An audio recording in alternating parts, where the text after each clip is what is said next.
E a gente fica se perguntando por que isso acontece. E é muito comum tentar explicar isso a partir de um suposto elemento cultural. O brasileiro é mais apático, porque se fosse na França já tinham queimado 1000 carros, porque se fosse na Argentina, porque se fosse no Chile. E eu acho que essa resposta meio cultural, que o brasileiro é apático, que o brasileiro luta pouco, não é uma boa resposta, né? Então vamos saber aqui, Sabrina e Vladimir, o que é que eles acham? Por que o país não está pegando fogo? Por que nosso povo não está na rua defendendo seus direitos e suas condições de vida? Quem começa?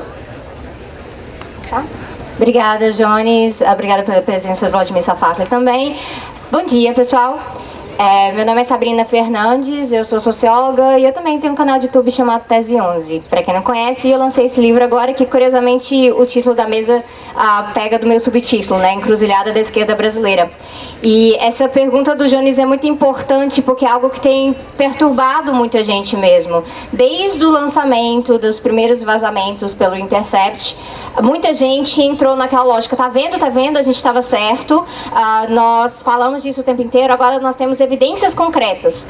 E aí todo mundo pegou os links e mandou para os parentes, tudo no WhatsApp. E aí e os parentes falaram várias coisas. Ah, não, isso é um crime, hacker. E, não, olha essa situação. Moro, na verdade, você não pode falar nada contra Moro. Lula tá preso, babaca. E a lógica continua mais ou menos a mesma. Algumas pessoas foram movidas a prestar atenção no que estava acontecendo, mas, no geral, ficou aquela dinâmica de, tá vendo, nós avisamos.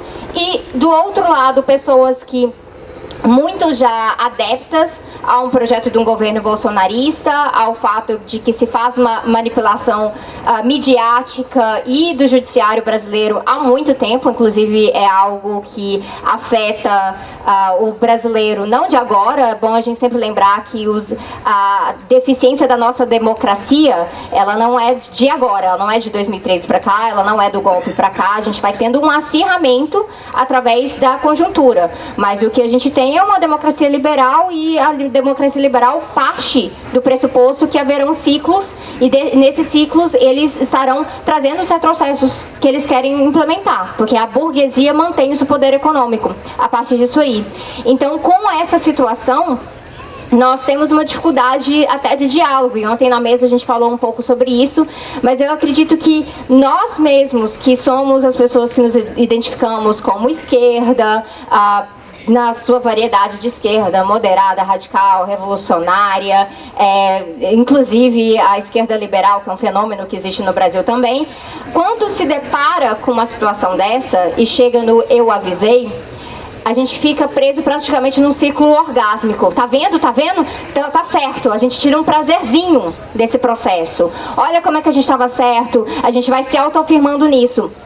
Só que isso não dá uma resposta concreta da pergunta da mesa, que é o que fazer, que tem a ver com o momento candente do nosso movimento. Então, pegando de Lenin também.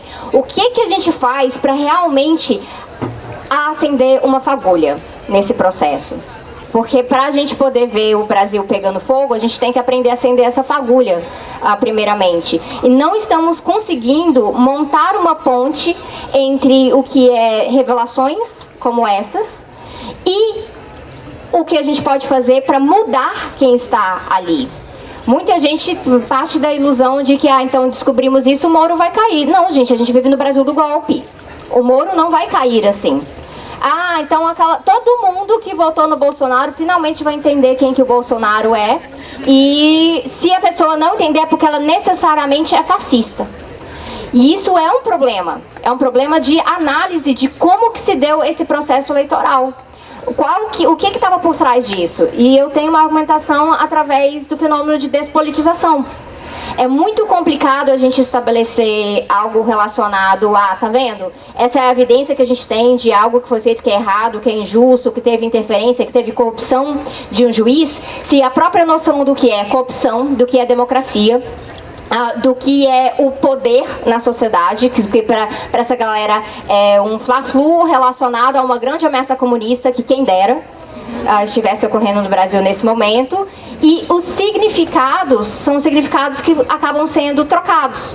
E eles são significados trocados porque nós esvaziamos esse processo por muito tempo. Por conta do nosso medo de lidar com a conjuntura, por conta da situação da própria esquerda falando que não há correlação de forças, em vez de ir lá e construir a correlação de forças, aceitava a correlação de forças. E há análises para a gente questionar também sobre quão ruim realmente era a correlação de forças anos atrás. E a partir disso aí se estabelece que não há o que pode se fazer. Então a gente pega o significado da radicalidade da esquerda e a gente vai e deixa tudo um pouco mais morno. Quando isso fica morno para o nosso lado, a gente tem dificuldade de mobilizar para além de vamos marcar um ato, tá lá, ó, viu na página do Facebook? Vamos encontrar ali naquele lugar. E então tá, e vamos chamar as pessoas para fazerem as coisas. E a gente fica achando que se a gente for convocar, as pessoas irão. Só que convocatória tem que ter um lastro. E é onde está o nosso problema neste momento. Nós podemos repetir verdades o tempo inteiro, que é algo que a gente encontra uma dificuldade por conta do jogo do pós-verdade, mas também porque com a despolitização as pessoas têm significados contrários na sua cabeça, que não batem com a realidade material. E aí, a partir disso, toda convocatória, ela é uma convocatória vazia. Ela é uma convocatória que ela tem alguma ressonância para uma base concreta que cada organização pode ter. Mas nós precisamos ser muito sinceros na nossa análise concreta da realidade. A nossa base realmente organizada da esquerda, em sua fragmentação, em sua variedade, ela é muito minoritária relacionada a uma base eleitoral. Base eleitoral não é a base organizada. Base eleitoral é muito volátil. O voto Bolso-Lula, ele é uma excelente comprovação da volatilidade da base eleitoral. Então, o que a gente faz numa situação dessa? O que fazer é sempre uma pergunta sobre organização. Infelizmente, a gente está num momento de atraso. Pegando o que o Jones falou aqui, porque o que acontece? Estamos tendo essas revelações, mas a Previdência está sendo destruída. E aí, a Previdência está sendo destruída e as pessoas estão falando nos lugares, ah, pois realmente, eu não vou aposentar. Isso é assustador. É assustador ver esse nível de aceite nas pessoas, que tem a ver com fatalismo, que tem a ver com melancolia, que tem a ver com nós não estamos conseguindo dar um sentido para esse cansaço, para essa frustração das pessoas com a realidade, para essa normalização que acaba ocorrendo. Então, um dos desafios que a gente tem hoje é realmente criar essa ponte novamente, que se você tem alguma indignação, se você se sente desamparado na sociedade, que essas coisas estão erradas, não é o Bolsonaro que vai atender isso, é a gente. E para isso a gente tem que mostrar a atividade concreta, cotidiana, no dia a dia das pessoas. Porque aí, quando a gente ir lá jogar aquele link e falar, tá vendo? Era disso que eu estava falando, a pessoa vai ter, no princípio, pelo menos algo para confiar em você. E estabelecer confiança é um dos desafios centrais hoje.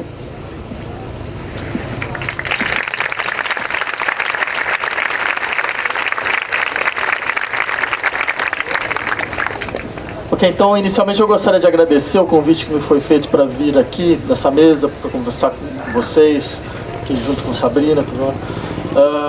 Queria também, inicialmente, levantar 3 questões que me parecem que não dá para ouvir. Se eu falar assim, maravilha. Então, eu gostaria de inicialmente levantar só 3 pontos para que a gente pudesse, então, iniciar essa discussão, que eu acho que é uma discussão não só bastante complexa, mas que também mobiliza, acho que, os nossos afetos mais urgentes hoje em dia.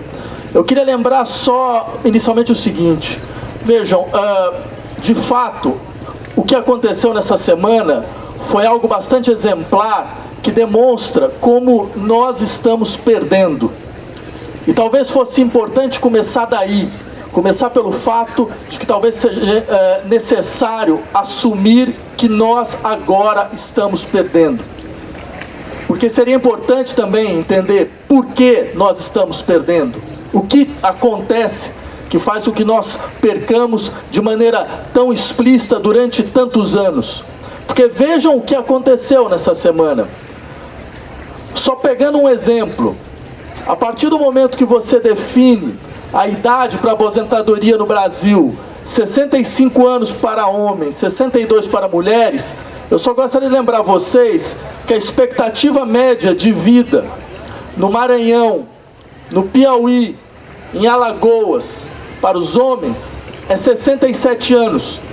Então significa, nós literalmente tiramos a aposentadoria de pessoas que não vão chegar até a cidade para conseguir se aposentar. E, como foi levantado aqui anteriormente, não houve reação. E o que acontece para não haver reação diante de alguma coisa dessa magnitude? Vejam, eu insistiria primeiro que, por mais que um governo seja ruim, ele nunca cai enquanto não houver uma alternativa melhor. O governo pode estar completamente degradado, ele pode estar completamente desarticulado, mas, como já dizia o Maquiavel, as pessoas preferem um governo ruim a governo nenhum. Nesse sentido, a boa questão é porque nós não conseguimos mais mostrar a setores majoritários da população de que há uma outra forma de governar, de que há uma outra ideia no horizonte a respeito do que significa a crise brasileira, certo?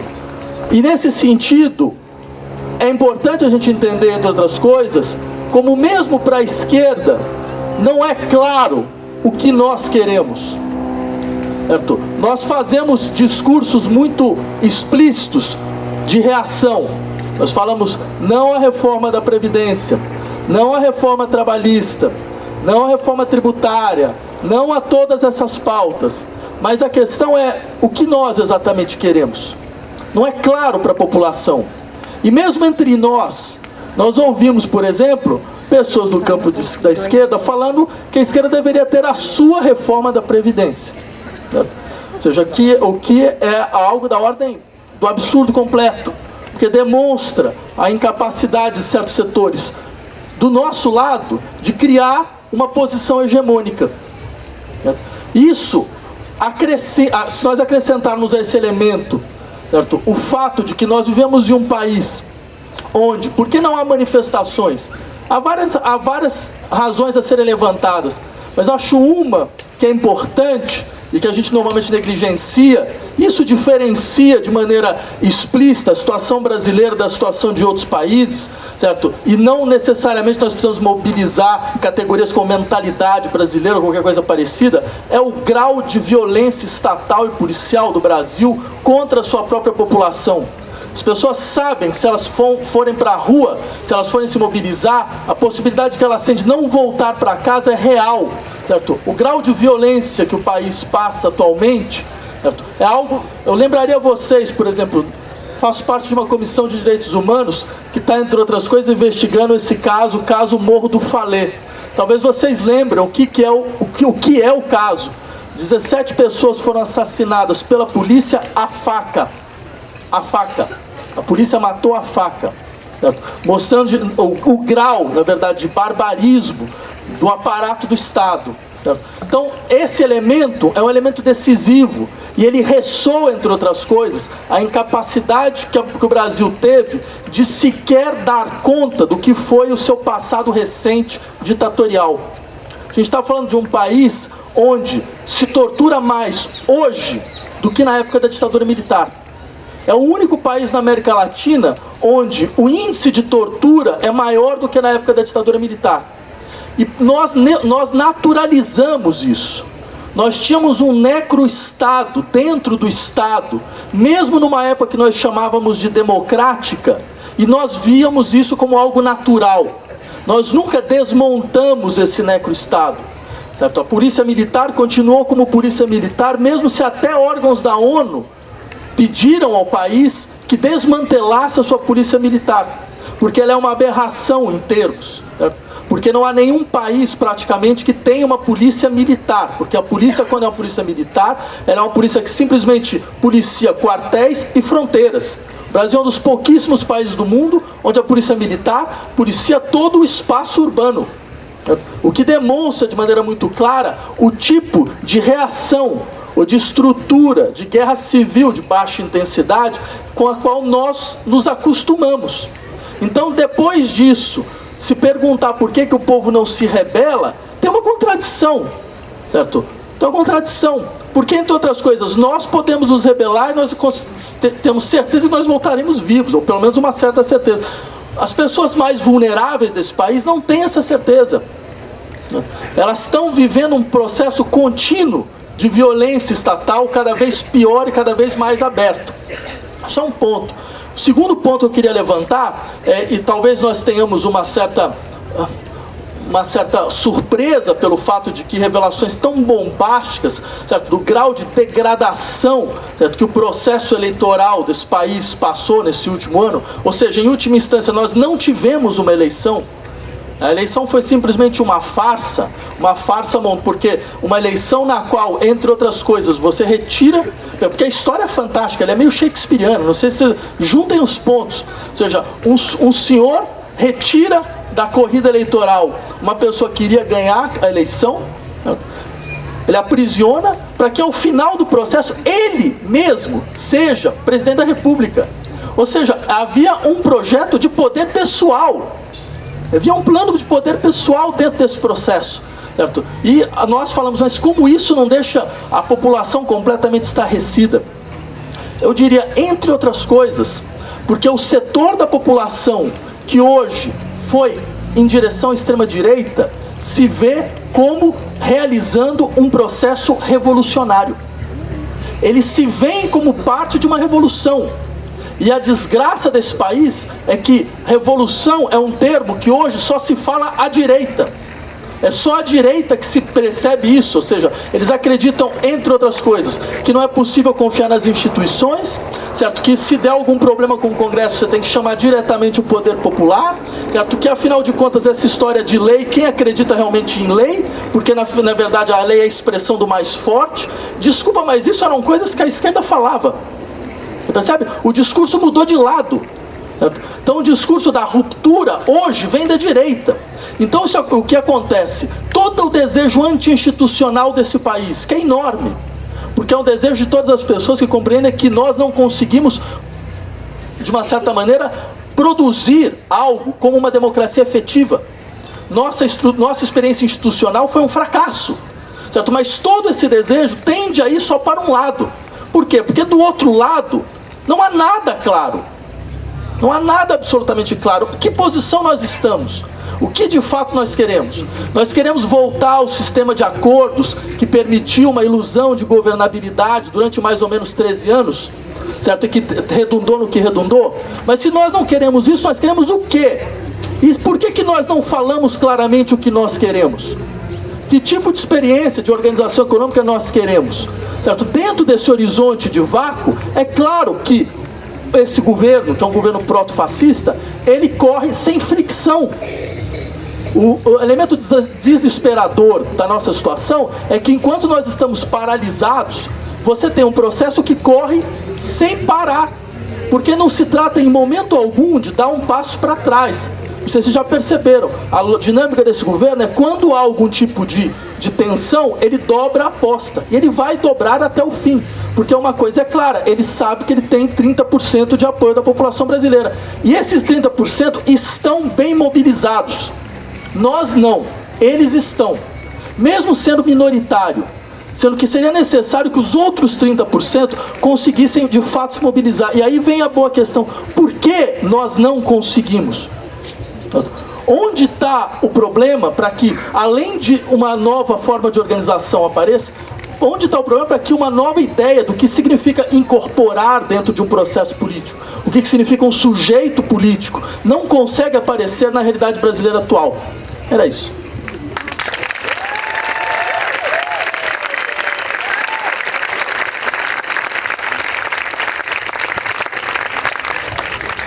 Eu acho que, tomando as duas respostas, vem outra reflexão, né? Depois de junho de 2013, o sistema político brasileiro ele entrou em crise, né? O sonho da nova república se desmanchou, aquela eterna polarização entre o liberalismo de direita do PSDB e o liberalismo de esquerda do PT e assemelhados, em que supostamente todos estavam dando contribuições a melhorar o Brasil. Então, supostamente, o PSDB ajudou a estabilizar a economia, criar uma moeda forte, e o PT ajudou no lado social, reduzindo a pobreza. Isso se desmanchou depois de junho de 2013. Ficou muito claro que a classe dominante ela partiu para uma radicalidade política.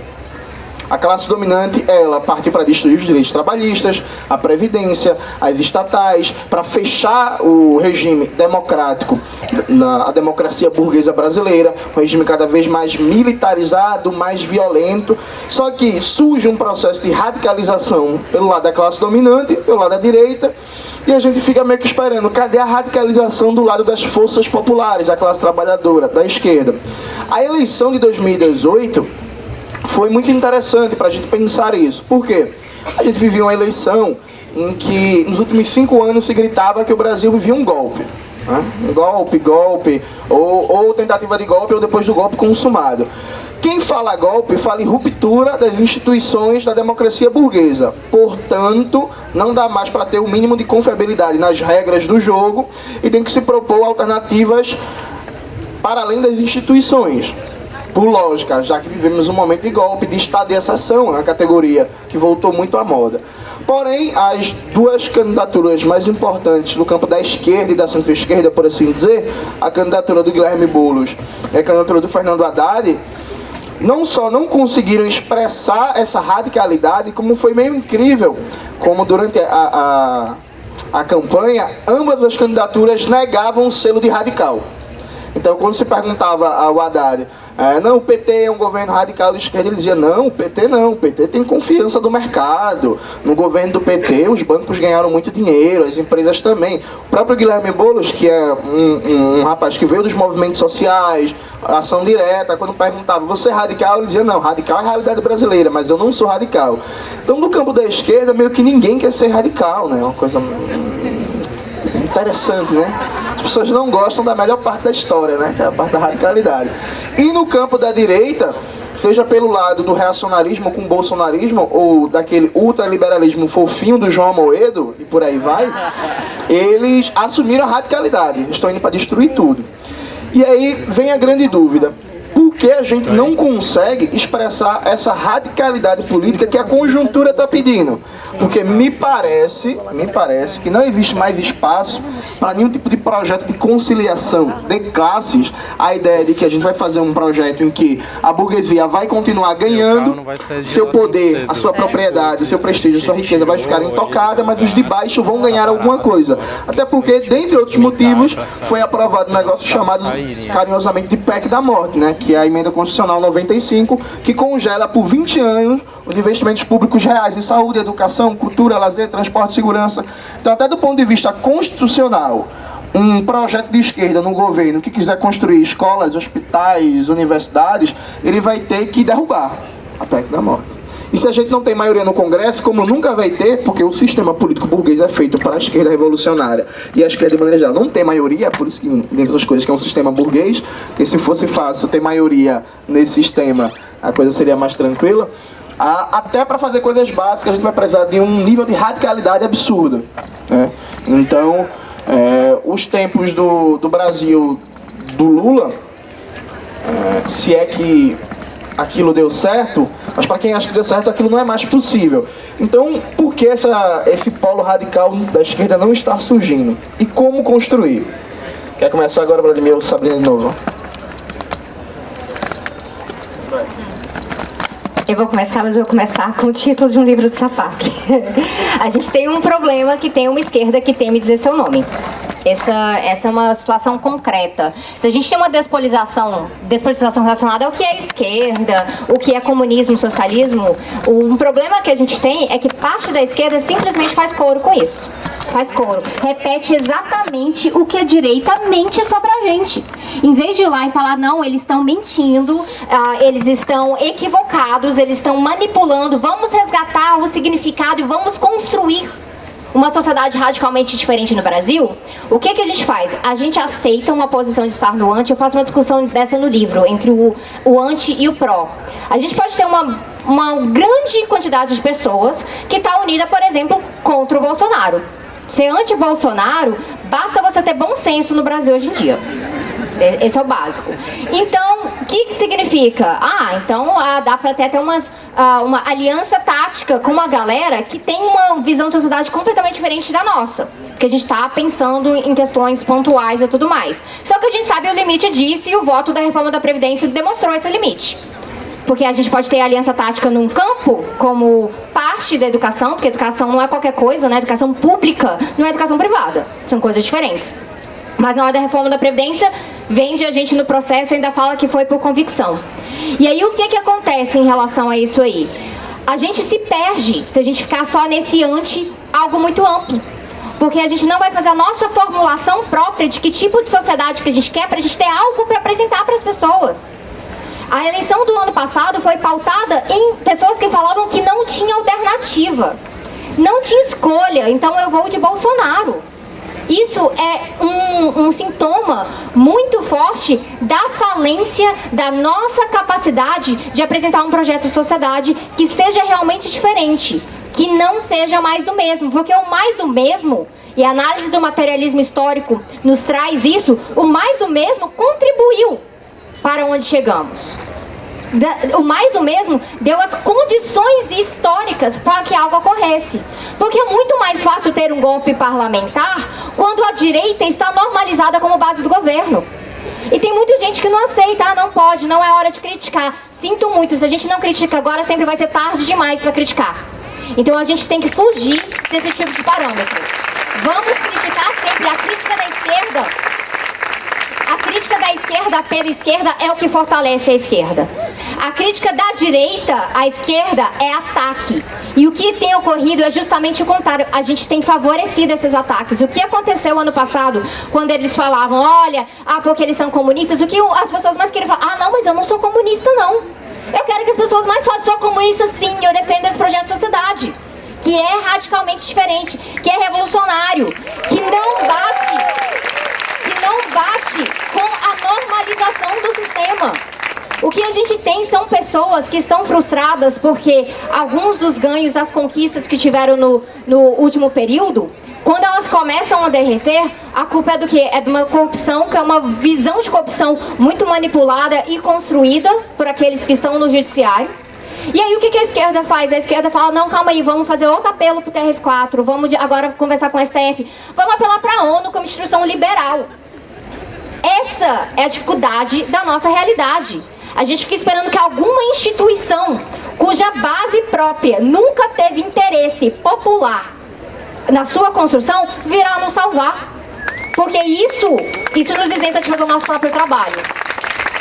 Essa é uma realidade muito concreta da esquerda que quer que alguém resolva os problemas. Essa é a realidade que a gente acha que vai ter um candidato específico que vai ser um Messias, vai vir salvar a todos. E a população, quando ela fica capturada pela despolitização, o Messias que ela ouve é o Jair Messias Bolsonaro. Isso é algo muito assustador pra gente. Isso tem a ver com a nossa própria capacidade organizativa de fazer esses debates internos de que tipo de sociedade que a gente quer. A gente sabe que dentro dos partidos políticos, falar de radicalidade é algo que é travado, porque eles falam que a gente tem que lidar com a conjuntura agora, ou que a gente tem que ser pragmático.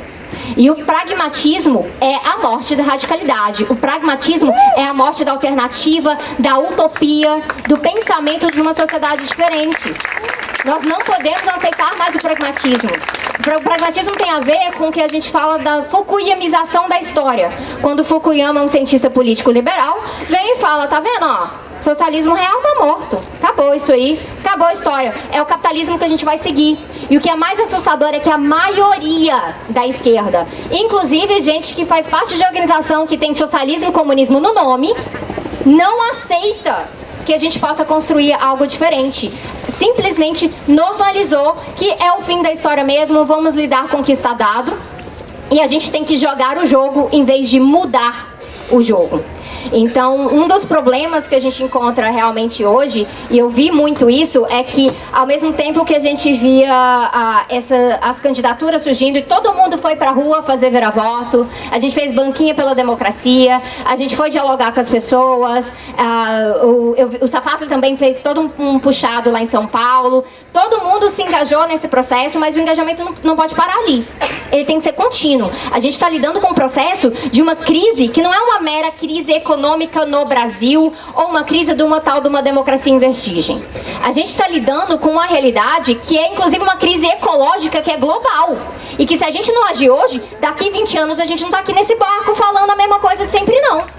A gente não vai ter esse privilégio.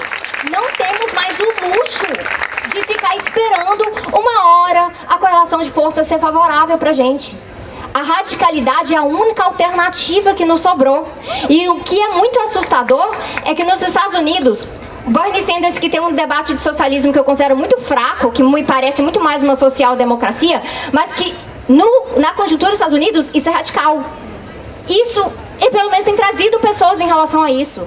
Aqui no Brasil tem gente com vergonha de ser até social-democrata.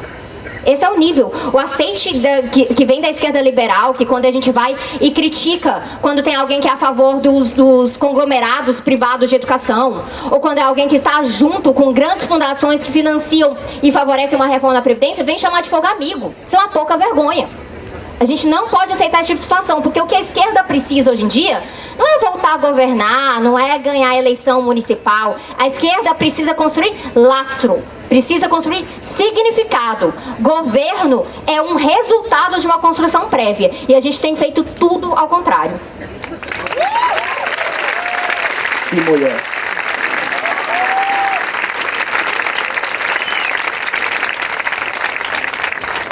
Então, eu também concordo com tudo que a Sabina colocou. Queria só, talvez, acrescentar mais 2 pontos. O primeiro deles é o seguinte, aí eu pediria um pouco licença, até porque a Florência, minha editora, está aí. Se eu não falar sobre a coleção que a gente vai lançar, ela vai ficar meio chateada, mas isso tem uma razão de ser, certo? Oi. Tá, ok. A gente, entre outras coisas, a gente está lançando um livro com coletâneas de textos do Marighella. E um dos elementos impressionantes desses textos é um texto de 1966, onde ele justifica a sua ruptura com o Partido Comunista Brasileiro. E ele diz mais ou menos o seguinte: houve um golpe e não houve nenhuma reação. Nada. Nós que devíamos estar dentro do processo de conseguir operar a reação, nunca fomos capazes sequer de mobilizar de maneira muito efetiva uma reação verdadeira, porque nós entramos dentro de um processo de conciliação que nos espoliou completamente. Vejam que coisa impressionante. Como dizia o velho Hegel, a história ensina ao menos uma coisa, que a história nunca ensina nada, certo? Porque de fato, vocês percebem o processo repetindo-se mais uma vez, certo? Quer dizer, nós tivemos 13 anos dentro de um horizonte da nova república, de grande conciliação, onde se vendeu para nós que um reformismo fraco seria seguro. Ele seria fraco, lento, mas seguro. E o que nós chegamos numa posição na qual se desarticula não apenas o que era esse processo de governo, mas a capacidade mesma de reação, criando um tipo de regressão social nunca antes imaginada. Eu volto a insistir, esta reforma da Previdência, por exemplo, é a maior derrota da classe trabalhadora brasileira desde o golpe de 64. Não é derrota desta magnitude. E isso, o triste é que isso vai ficar claro rapidamente.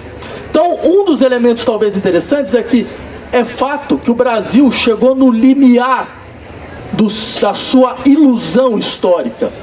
Não é possível mais perpetuar esta ilusão de que nós teríamos formas de conciliação que nos permitiria garantir uma certa estabilidade no interior desse país, certo? Fazendo com que os processos de integração se dessem aos poucos.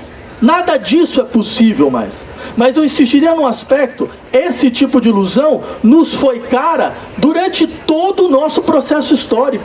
O que nós vemos agora é simplesmente o resultado de uma ilusão histórica de décadas e décadas. É que essa foi a primeira situação na qual, digamos, o que nós chamaríamos de esquerda pôde governar o país durante um longo período. Mas o que ficou explícito é que não havia um horizonte de ruptura efetivo. Ele não existia. Simplesmente nós nos colocamos como uma espécie de gestor de um neoliberalismo com rosto humano. Entendeu? Era isso, era um pouco mais humano, um pouco mais integrador, um pouco mais acolhedor, mas tão violento quanto, mas tão brutalizado quanto, com todas as derrotas que nós conhecemos. Então, talvez esse seja um momento bastante decisivo na história brasileira, e quis o acaso que fôssemos nós que vivêssemos esse momento. O momento no qual o país perde completamente a sua autoilusão. ele deixa de acreditar naquilo que lhe fez, de uma certa forma, se sustentar enquanto tal até hoje. Porque, entre outras coisas, fique claro alguns elementos que nós vemos agora. Por exemplo, este país daqui para frente é um país de ruptura, é um país de conflito, é um país de colisão, não mais de conciliação. Certo? Esses grupos que resolveram então se constituir como o polo da extrema-direita brasileira não voltarão atrás, eles vão até o fim. Essas pessoas que apoiam o senhor Bolsonaro vão com ele até o cemitério, não tem nenhuma possibilidade de retorno, certo? Nenhuma possibilidade. Agora, diante dessa situação, e nós fazemos o quê?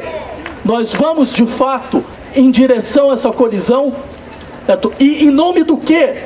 Esse é um momento rico, por mais dramático que seja, e eu insistiria, não só no Brasil, no mundo inteiro, o esgotamento de uma certa esquerda é mundial, não é uma coisa só do Brasil. Você vê isso acontecendo na Grécia, você vê isso acontecendo na Espanha, você vê isso acontecendo na França, certo?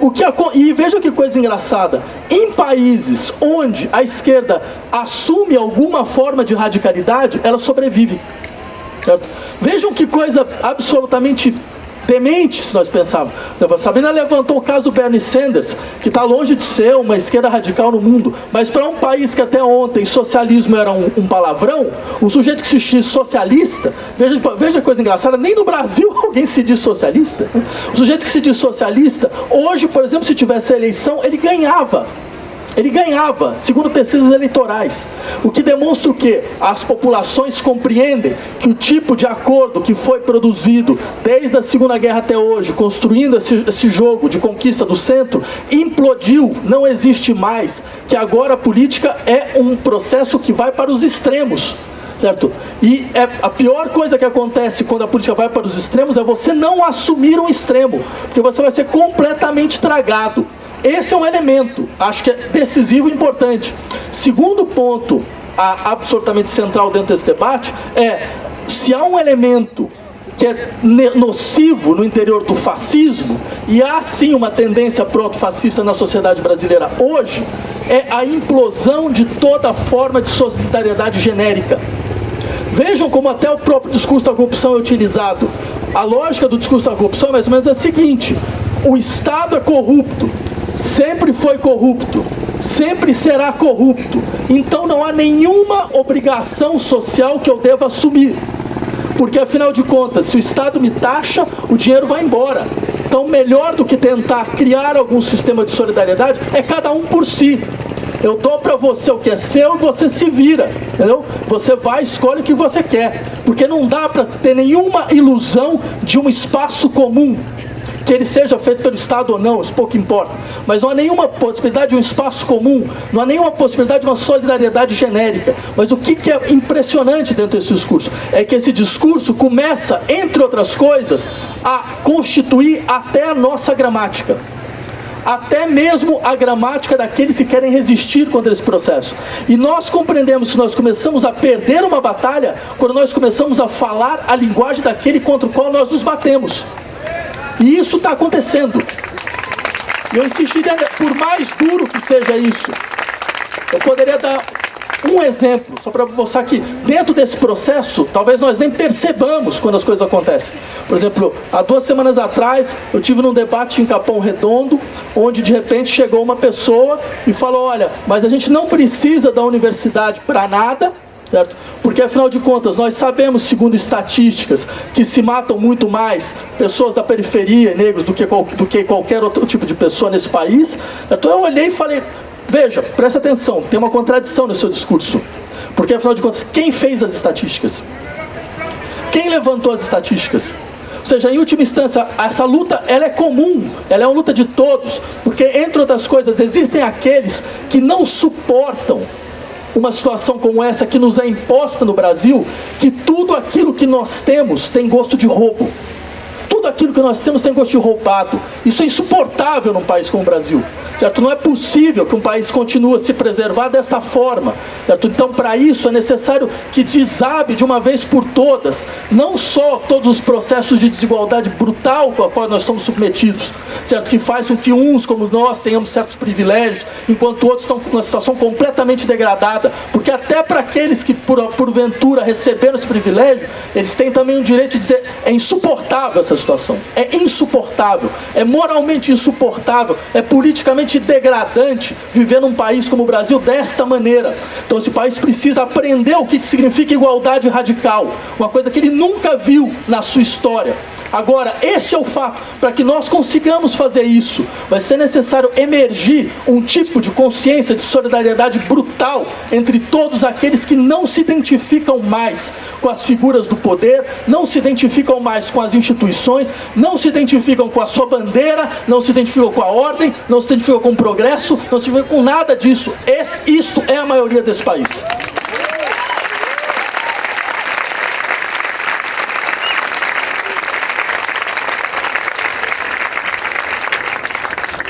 Eu quero jogar um pouco da semente da discórdia aqui. Concordo com tudo que foi dito. Acho que, objetivamente, o país caminha para situações de cada vez mais radicalidade e rupturas, mas a burguesia, ela é muito esperta.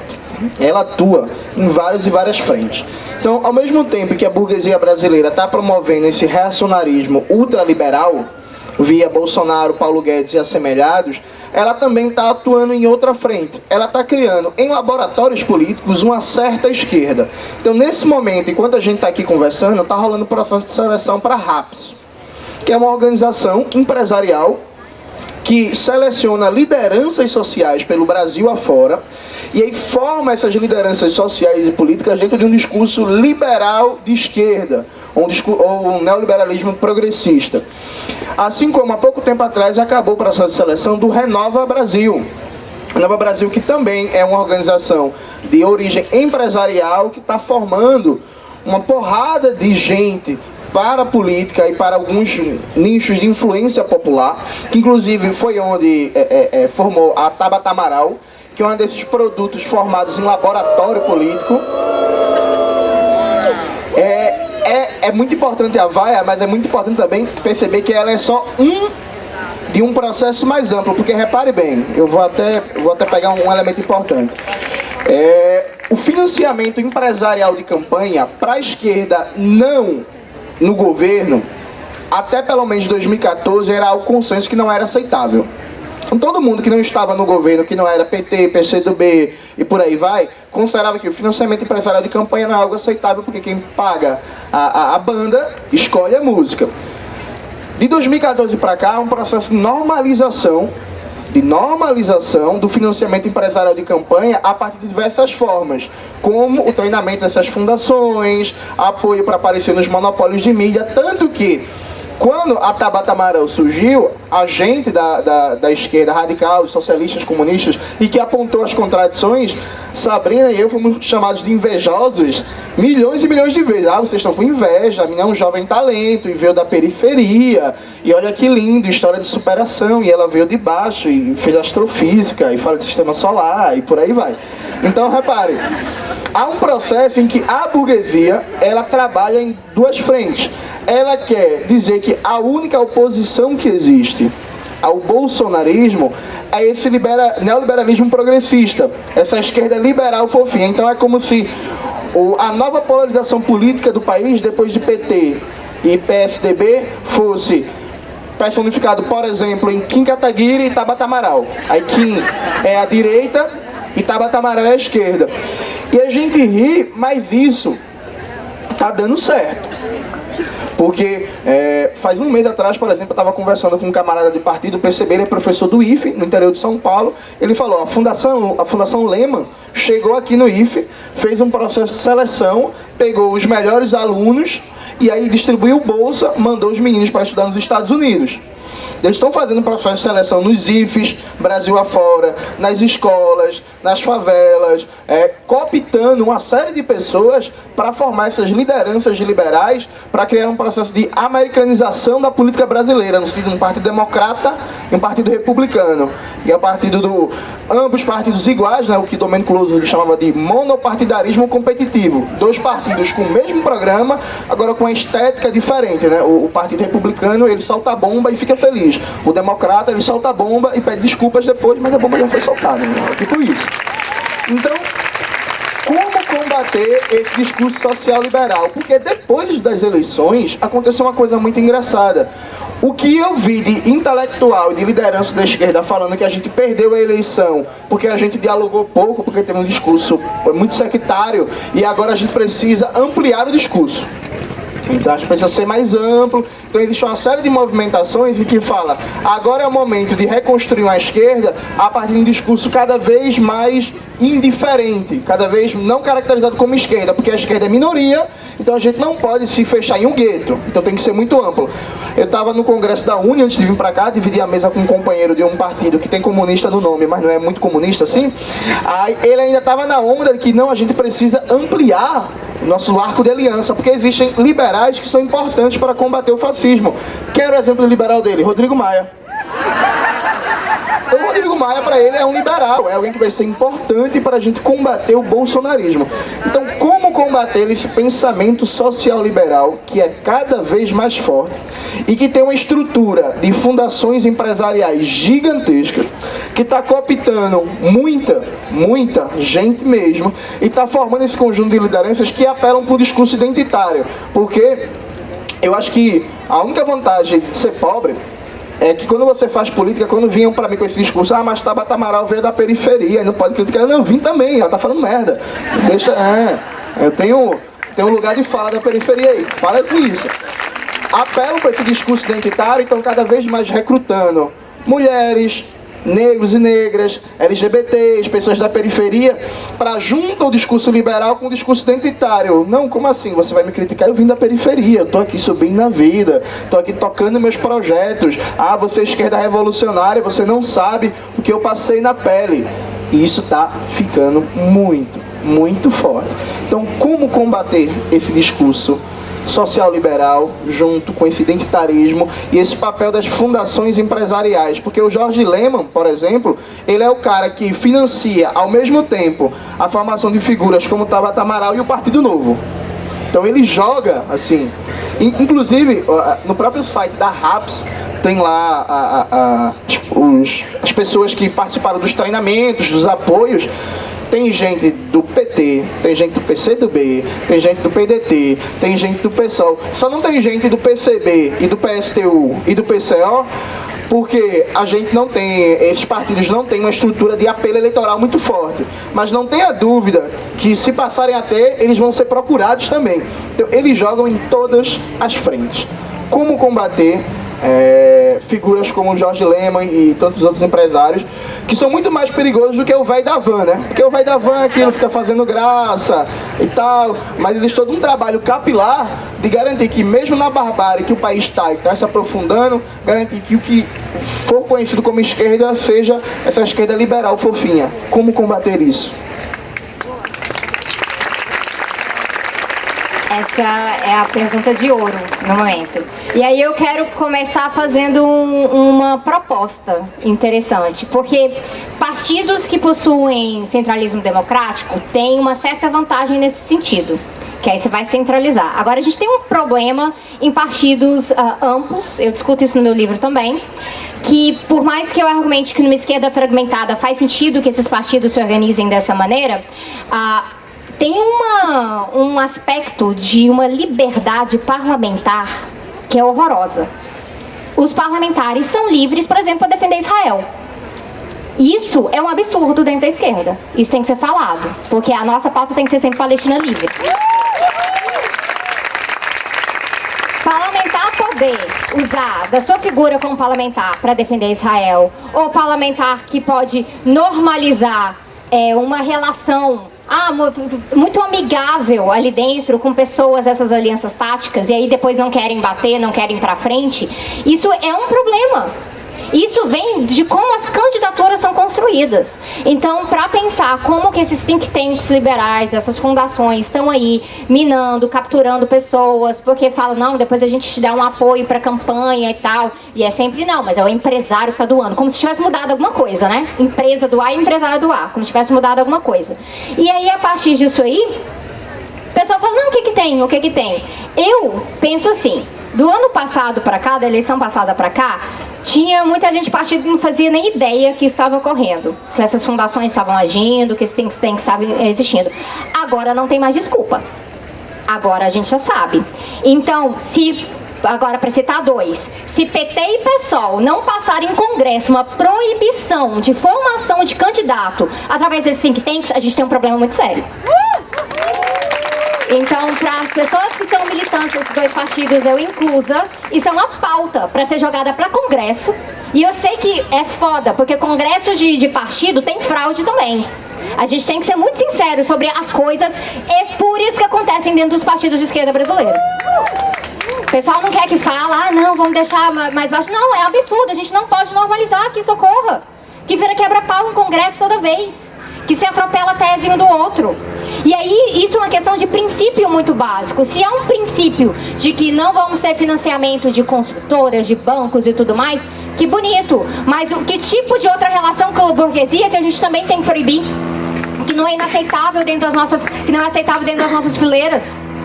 Porque é muito difícil a gente conseguir pautar dentro de um partido uma política coerente se tem gente que, nessa visão bastante eleitoral, que coloca que o parlamentar do partido é mais importante que uma base inteira, que é o que ocorre na maior parte do tempo, a gente tem que ser sincero sobre isso também, que aí não, gente, não pode criticar o parlamentar, porque o parlamentar traz voto.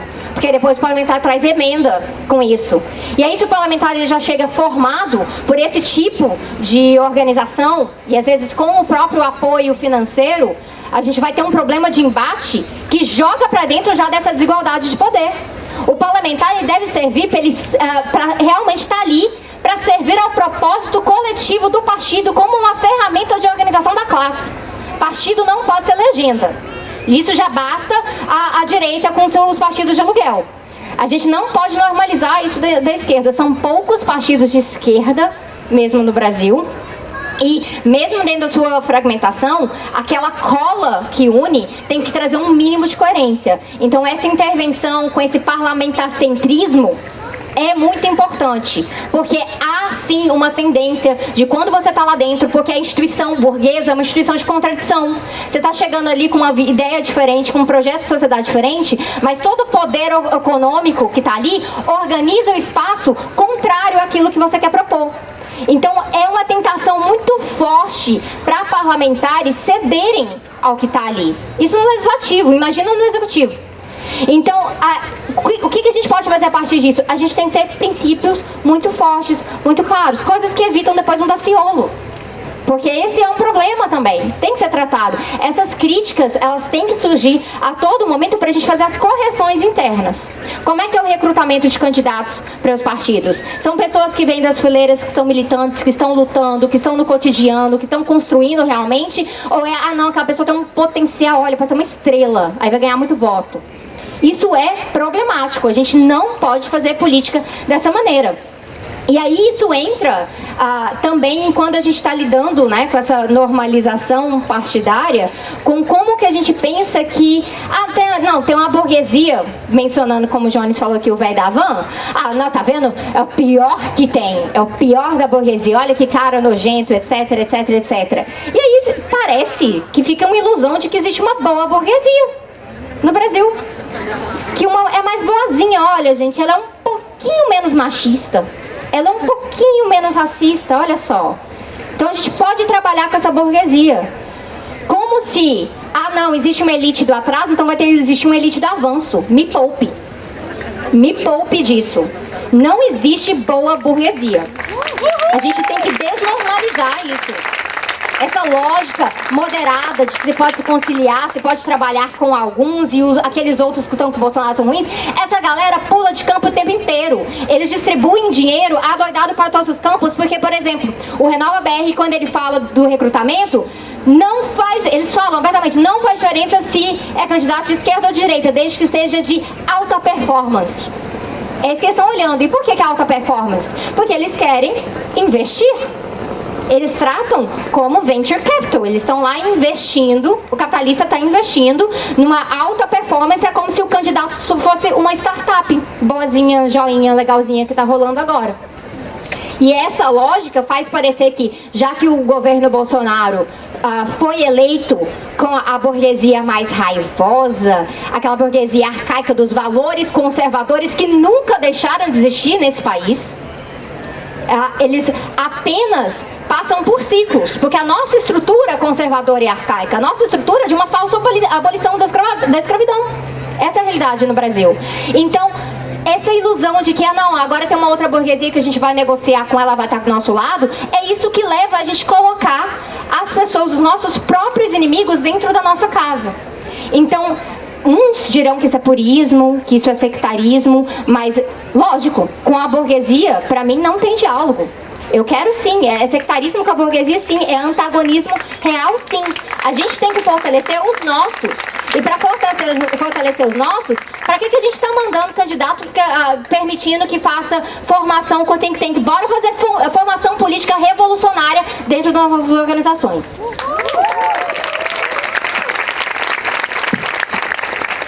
Ok, bem, eu queria só então falar mais duas coisas primeiro sobre a questão do socioliberalismo e segundo sobre a questão das políticas de identidade.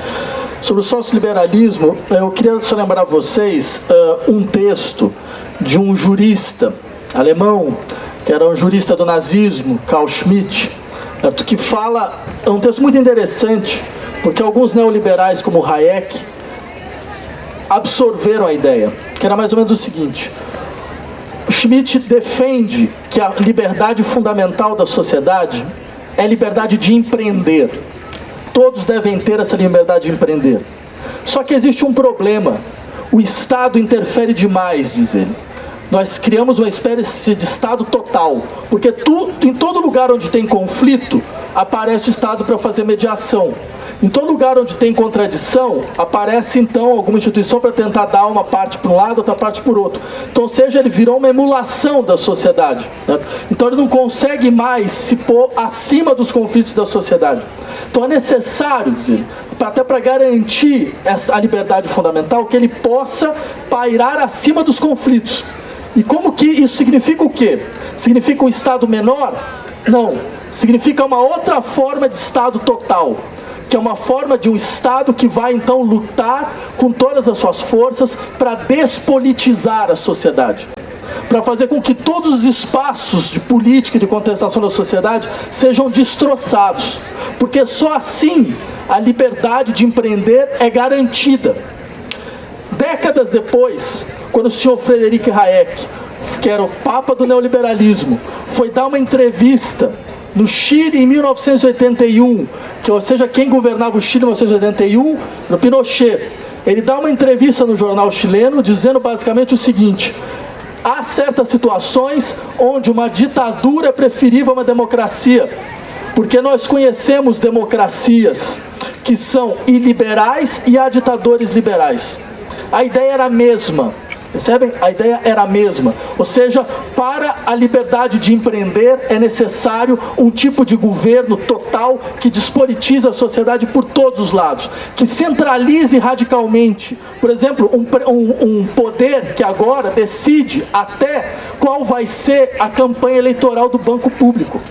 Se vai ser de uma maneira, decide até qual vai ser o tom do exame que é aplicado para os alunos que vão entrar no vestibular. Ou seja, está longe de ser, vocês percebem, uma espécie de Estado que desaparece. Ao contrário, nós estamos vendo a consolidação de um Estado total. Só que é um Estado total que paralisa a sociedade, enquanto ele libera a economia. Mas libera a economia para quem? Para o empreendedor. Só que a gente sabe muito bem que nem todo mundo pode ser empreendedor. Empreendimento é algo para poucos, porque alguns, se tentarem e não conseguirem, vão se destroçarem. Outros, se tentarem e não conseguirem, não tem problema nenhum. O banco público vai pagar suas dívidas, entendeu? Você vai resolver os problemas das suas terras. Você não tem perda. A gente socializa suas perdas. Isso que eles chamam, em última instância, de liberdade. E a questão interessante é, se nós queremos realmente uma outra proposta de sociedade, nós precisamos primeiro destroçar essa ideia de liberdade e mostrar a liberdade real é outra. Liberdade real só acontece quando você não é mais espoliado. Você tem a garantia de que nunca mais será espoliado. Você tem a garantia de que a sua fragilidade econômica não será utilizada contra você, como isso está sendo feito de maneira cada vez mais explícita. Então é óbvio que dentro desse horizonte é necessário ter a capacidade de saber deslocar para o povo a possibilidade mesma que eles têm de decidir sobre eles mesmos. E aí eu queria fazer só uma parte, porque vejam bem, a gente estava falando sobre problemas no interior das organizações de esquerda. Há um tempo atrás, me pediram para colaborar com um plano de governo de um candidato de esquerda. E aí eu era a parte política. Entre outras coisas, depois de uma série de debates, a gente conseguiu consolidar uma sugestão, que era, bem, nós vamos partir para um processo de decomposição da força de gestão do Estado, que não vai passar agora para o mercado, vai passar literalmente para a sociedade. Então, por exemplo, todo Estado tem uma Secretaria de Educação. O Ministério Federal tem um Ministério de Educação. Então, agora, o que é interessante é que o processo de decisão nunca é feito com aqueles que têm a inteligência prática dos processos. Os professores, com os funcionários de escola, com os alunos, eles nunca decidem as políticas. Quem decide a política é um bando de consultor, que Deus sabe de onde veio, normalmente com o famoso tal diploma de Harvard, né? Certo? Que, em última instância, que nunca entrou numa sala de aula, nunca viu o que funciona ou o que não funciona, certo? E que tenta, então, legislar a partir dos interesses mais escusos. Então, a ideia era, o Estado não decide mais.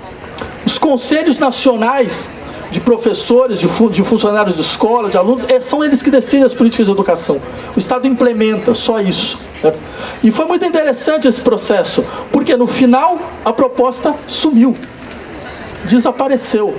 E aí teve um debate. Mas espera aí, por que ela desapareceu?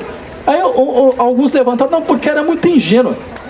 Mas como assim ingênua? Não, mas porque, afinal de contas, as corporações, ou seja, de repente você vê todo o discurso liberal voltando.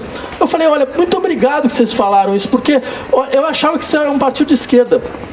Porque afinal de um partido de esquerda que quando ouve o povo que não pode ser mais controlado, porque esse era o problema, porque você descontrola tudo, porque você não passa por mais nenhuma instância de mediação, então começa a ter desconfiança do povo, como se o povo ainda não tivesse preparado para decidir, ou seja, como se o povo ainda não existisse. E aí vem todas aquelas histórias, não, mas o povo ainda não tem educação necessária, né? E aí, sempre bom lembrar o que o Marx já dizia, então quem vai educar os educadores? Se o povo não tem educação necessária, certo? É sempre essa desculpa, o povo ainda não chegou, o povo ainda não está pronto. Ao contrário, o povo brasileiro está mais que pronto, ele está há décadas pronto, há décadas esperando, há décadas procurando ser ouvido, e ninguém está disposto a de fato ouvir, porque ouvir significa descontrolar, significa não conseguir mais controlar, significa deixar com que as coisas aconteçam, sem que você tenha uma direção, aceitar uma certa errância, que é o elemento fundamental dentro da experiência política, certo? Não temer a errância, não temer a contingência, ao contrário, o que se procura é qual é o plano? Qual é o plano? Mas como assim qual é o plano? O plano é confiar na população, porque ela sabe no final das contas tudo aquilo por qual ela passou e quantas vezes ela passou, e ela nunca foi ouvida, nunca. Quem acha que eleição é escuta popular, certo? De 4 em 4 anos você chega lá com 3, 4 partidos, certo? E de repente você vai esperar que a pessoa escolha. Isso, todas as pessoas sabem o tipo de limitação da soberania popular que isso implica. Isso por um lado. Segundo, a questão de política identitária, eu só teria uma coisa a dizer, talvez uma história, que acho que ela explicita muito claramente um horizonte que nós devemos ainda lutar para a sua realização. Porque talvez a questão importante não é de onde eu falo, mas quem pode falar em nome do universal. Nem todo mundo pode, mas tem alguns que podem. Quem são os que podem? Eu queria lembrar a vocês uma história que aconteceu na época no Haiti, na Revolução Haitiana. Porque vocês sabem, a Revolução Francesa, num dado momento, ela decide, graças aos jacobinos, anular a escravidão nas colônias. Só que aí, quando os jacobinos são mandados, vão tudo para a guilhotina, Napoleão volta. Qual que é a ideia? Voltar com a escravidão nas colônias. Então eles vão tentar impor São Domingos, o Haiti, né, em regime de escravidão, porque era a maior colônia. E vai ter um embate, uma guerra literal entre os haitianos e as tropas francesas. Isso quem descreve é um historiador chamado Cecil Taylor, o Taylor dos Jacobinos Negros, onde ele fala: as tropas francesas estavam aquarteladas. Só que aí de repente, de madrugada, eles começam a ouvir do outro lado, vindo lá dos haitianos, todos os cantos revolucionários da Revolução Francesa. E então eles começam a se perguntar: mas espera aí, contra quem nós estamos nos batendo? É contra nós mesmos. Como dizia o velho Lacan, a sua mensagem voltou de maneira invertida. Entendeu? E nesse momento, a guerra foi perdida. O moral foi destruído. E eles perderam a guerra. Aí vem a questão interessante. Até então, a Revolução Francesa nada mais era do que um emaranhado de ideias coloniais, enunciadas por homens brancos. Naquele momento, ela virou uma experiência universal, porque ela estava sendo a ideia de igualdade estava sendo anunciada pelos únicos que podiam de fato falar em nome da igualdade, que eram aqueles que tinham passado pela condição de coisa e que agora estavam dispostos a nunca mais aceitar voltar à condição de coisa, porque eles queriam uma humanidade que ainda não existia, pois eles eram os únicos que podiam falar em nome dessa humanidade que não existia. Isto é política. Isso é política. Nesse momento começou a se fazer política. A questão interessante hoje é: quem pode falar em nome da humanidade que ainda não existe? Essas pessoas, elas estão aí. E essas pessoas, elas precisam ter voz. Mas elas precisam ter voz de maneira tal que todos entendam que o que está sendo dito é criar um horizonte do que ainda não existe. Nunca existiu. E a política, ela é esse exercício de fazer apelo ao que parece hoje impossível. Hoje parece impossível que nós possamos ter uma igualdade real, que nós possamos ter um outro tipo de humanidade que não a nossa. Mas tudo aquilo que um dia foi impossível, tudo aquilo que hoje faz sentido, um dia foi impossível. E é por isso que nós devemos se perguntar, afinal de contas, onde está aqueles que podem falar em nome de uma universalidade real e concreta? Era isso.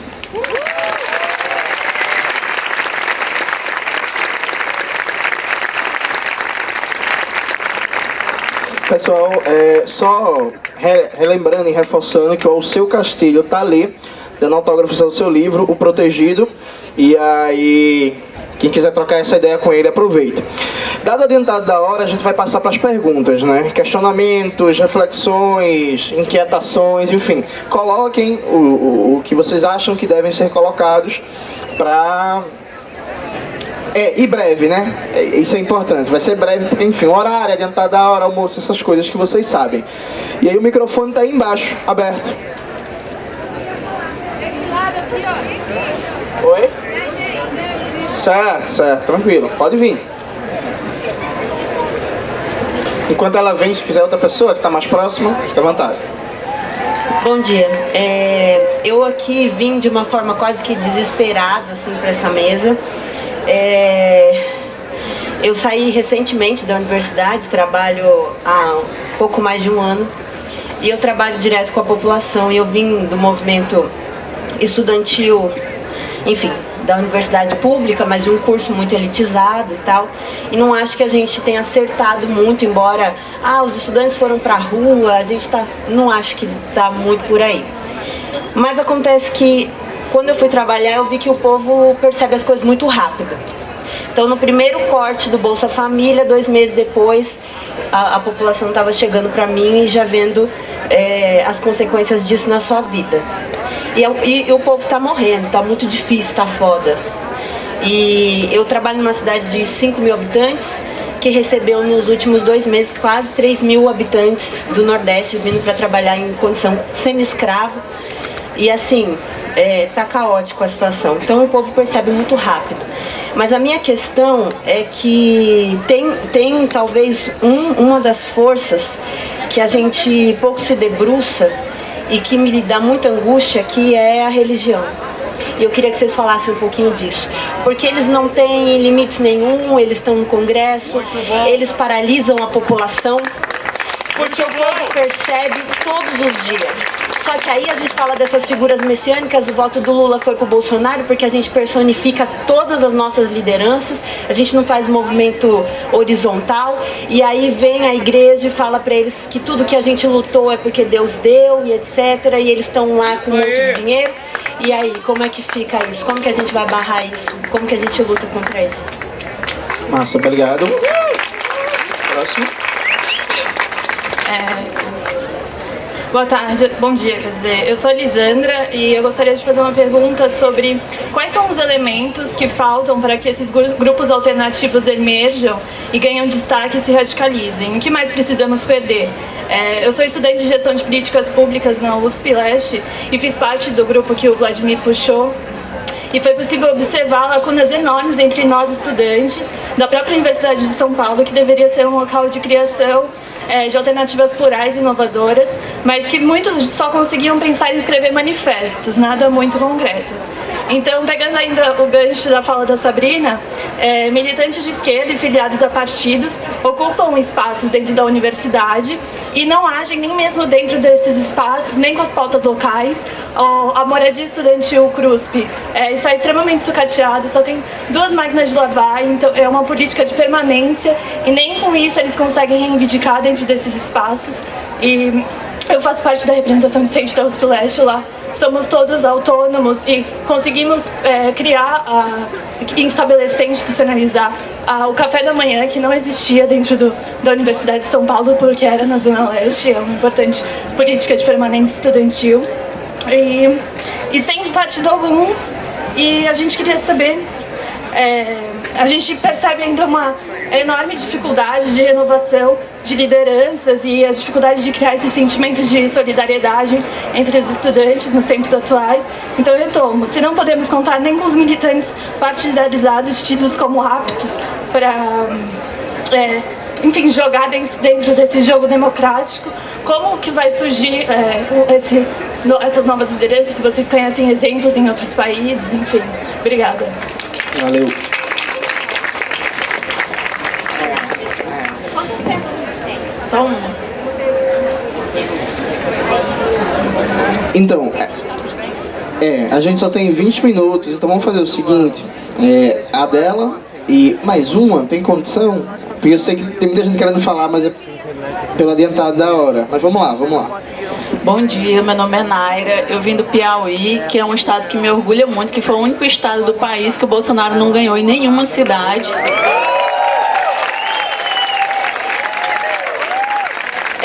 Sou coordenadora de coletivo feminista e de coletivo LGBT lá da minha cidade. E uma pergunta específica para os 3. Desde ontem eu tenho escutado aqui no barco essa questão dessa dificuldade de mobilização. E eu lembro muito que quando o Dallagnol fez aquele PowerPoint ridículo, a esquerda riu daquilo, mas não era só ridículo, era muito inteligente, porque ele dialogava com grande parte que está fora desta bolha que está aqui, que não compreende discursos jurídicos. Eu queria ontem também ter feito essa pergunta para o Glenn, não consegui chegar a tempo de dizer assim, gente, como transformar esse discurso jurídico em um discurso inteligível para a população, para a comunidade, para a periferia, que são termos muito técnicos. Como é que a gente vai mobilizar a população que não entende o que está acontecendo? E eu tive uma experiência agora, ano passado, quando eu fui realizar um encontro numa comunidade tradicional de marisqueiras, de mulheres extremamente organizadas, porém analfabetas, comunidade ribeirinha. E aí a minha experiência foi a seguinte: eu chamei 3 professoras doutoras do curso de Ciência Política da Universidade Federal do Piauí para dialogar com elas e expliquei, olha, eu quero que vocês falem da conjuntura política. Eu quero que vocês incentivem essa comunidade a se mobilizar, porque a gente estava com a campanha de lançar uma delas agora nas eleições. Nenhuma delas aceitou. Aí eu fui para a galera da psicologia, também falei com professoras efetivas, ditas de esquerda, participantes de partidos de esquerda. Nenhuma delas aceitou. E a grande dificuldade é... Aí teve um outro professor da economia que estava lançando um livro contra a reforma da Previdência, explicando passo a passo. E eu fui lá até o gabinete dele e falei assim, você vai na comunidade comigo, explica para eles. E ele não aceitou. A grande dificuldade é porque quando a gente fala aqui dentro dessa bolha, eu sei que todo mundo entende, mas eu não consigo levar vocês da bolha para fora da bolha. E eu quero saber de vocês três, o que vocês fazem hoje para sair da bolha. Vocês saem da bolha? Desculpa, eu já estava aqui, eu também. Eu tô aqui desde ontem. Eu também, desde quinta.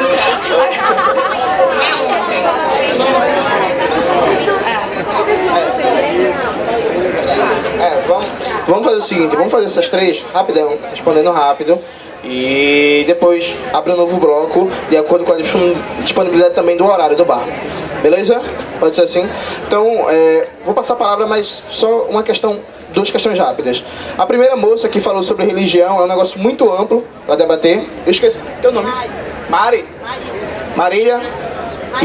Marina, isso. É um negócio muito amplo, mas recentemente eu lancei um vídeo no meu canal no YouTube, tá com o meu nome Jones Manuel, sobre marxismo e religião, nome de Deus da Revolução. É um vídeo onde eu debato qual é a perspectiva da esquerda revolucionária, dos socialistas, dos comunistas, sobre a questão religiosa. Então, enfim, a Vladimir e a Sabrina vão falar, mas recomendo esse vídeo para tu dar uma sacada. E sobre sair da bolha, domingo vai ter uma mesa sobre esse negócio de bolha. Agora, veja só, tem uma questão importante. Eu não estou em bolha nenhuma. Eu achei esse negócio muito importante. Eu moro numa comunidade em Recife. Eu estou todo dia junto do meu povo, porque é de lá que eu vinha. Estou todo dia fazendo trabalho de base, militando. Não existe esse negócio de bolha. Entendo e compreendo, porque eu vim também da universidade, que existe um certo pensamento academicista de esquerda que tem uma certa alergia a pisar no sindicato, a pisar na ocupação e tal, e alguns partidos reproduzem isso. Agora, a gente tem que ter muito cuidado, e eu falei isso ontem na mesa, de que existe muito trabalho de base sendo feito, trabalho de base que não dá glamour, que não dá voto, que não aparece, mas tem muita gente nesse país que está todo dia trabalhando pra caramba para mudar essa conjuntura. Então vamos ter cuidado com essa ideia de esquerda, que toda esquerda está na bolha, porque eu não estou em bolha nenhuma, por exemplo. E aí tenho muita certeza que vários e vários companheiros e companheiras que estão aqui também não estão. Então vamos ter cuidado para não generalizar por baixo. E para concluir, uma questão importante. Todas as revoluções que aconteceram no século XX aconteceram em países em que a maioria da população era analfabeta. A questão não é rebaixar o discurso para a periferia, a classe trabalhadora de maneira geral entender. A questão é um processo de politização e mobilização que as pessoas, por mais analfabetas que sejam, entendem o que é o Estado burguês, entendem a necessidade de derrubar esse poder e construir um outro mundo. Porque foi assim na China, foi assim em Cuba, foi assim na Coreia, foi assim na Rússia, foi assim em todo canto. Então, vamos ter cuidado também, porque nosso papel não é rebaixar o discurso para a periferia. Nosso papel é que os mais altos discursos políticos e teóricos sejam dominados por todos e todas. E aí passa a palavra. Precisa até falar depois dessa intervenção do Jones. Fazer uma observação rápida em relação à igreja evangélica fundamentalista. Ela cresceu em cima de um vácuo que nós deixamos. Inclusive, a esquerda soube trabalhar a religião com a teologia da libertação, a esquerda soube a importância disso na nossa sociedade, e que você acreditando que é o caminho, que vou ter uma religião ou não, a gente sabe que há uma tradição no Brasil. E há inclusive um campo semântico, um tipo de debate, significados que fazem sentido para a pessoa. Agora eles chegaram, pegaram aquilo ali, estiveram presentes onde a gente não estava, e aí cresceram a partir disso. Isso é uma questão de estrutura. Colocaram estrutura onde não tem estrutura. Então o que significa? Primeiro tem que parar um pouquinho do preconceito, né? A gente vê muito da esquerda um pouco mais ateia, que é aquela ideia de ver, tudo alienado esse bando de crente.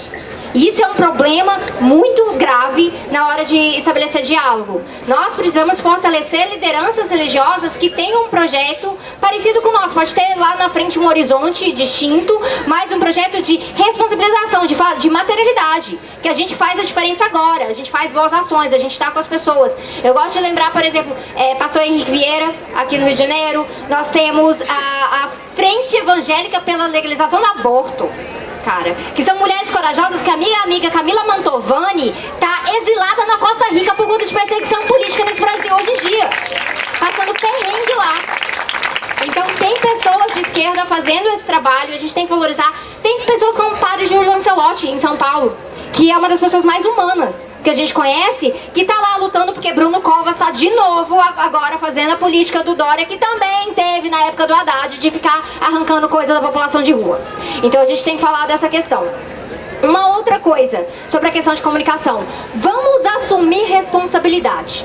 Todos nós somos comunicadores. Todos nós. Não é um especialista, alguém que teoriza alguma coisa, que fala de alguma coisa, que vai trazer a palavra para tal lugar e tem a obrigação de falar em 10 tipos de explicação diferente. Onde você está, onde você estabeleceu um laço de solidariedade, onde você tem confiança com as pessoas, você entende o que é o vocabulário daquela pessoa. Você estabeleceu um processo com aquela pessoa que você vai explicando e ela vai chegando aquilo ali. E a gente tem que parar de ter essa noção de que debate intelectual é uma coisa só de acadêmico que está dentro da academia. Eu, por exemplo, eu não estou dentro da academia. E eu fiz lançamentos no último mês do meu livro e, por exemplo, tinha adolescentes LGBTs de 16, 17 anos que pegaram ônibus por 12 horas vindo do interior da Bahia, de Minas Gerais, do Ceará, pra vir conversar e me escreviam cartinhas, falavam assim: Sabrina, você tá fazendo um trabalho no YouTube e o pessoal não valoriza, porque falam, não, você tá trazendo conceitos, pois são esses conceitos que estão mudando a minha realidade aqui no meu município, porque as pessoas estão assumindo responsabilidade. A gente tem que parar de ficar jogando isso só para alguns. Tá aqui em cima do barco não faz muita diferença. Tá aqui porque a gente tem um certo acúmulo de uma teoria, mas são vocês que têm que fazer alguma coisa junto, porque nós que estamos em todos os espaços. Tem que parar com essa lógica. Assumir responsabilidade é pedagogia da autonomia, é coisa que Paulo Freire nos ensinou. E olha, Partido Panteras Negras, lá nos Estados Unidos, que o Jones bem lembrou ontem, né, na mesa dele, partido revolucionário, marxista. Sabe o que fazia? Fazia roda com mulheres negras, semi-analfabetas, e iam ler Lenin. Iam ler Lenin. E aí vem gente no Brasil falando, nossa, que absurdo ler Lenin, que coisa academicista. Vamos parar de achar que intelectual é uma coisa de profissão.